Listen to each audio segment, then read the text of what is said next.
गडचिरोली जिल्ह्यातील काटाली गावाजवळ आज पहाटेच्या सुमारास घडलेल्या भीषण अपघातात मॉर्निंग वॉकसाठी गेलेल्या 6 विद्यार्थ्यांना ट्रकने जोरदार धडक दिली। या अपघातात दोघांचा जागीच मृत्यू झाला असून दोघांचा उपचारादरम्यान मृत्यू झाला।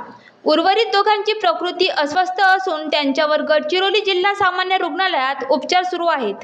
ही घटना सकाळी सुमारे 5 ते 6 वाजण्याच्या सुमारास घडली। काटली येथील 6 विद्यार्थी नियमित व्यायामासाठी रस्त्यावर चालत असताना भरधाव ट्रक त्यांच्या अंगावर चढला। अपघातानंतर ट्रक चालक ट्रकसह पळून गेला। या घटनेमुळे संपूर्ण गावावर शोककळा पसरली आहे।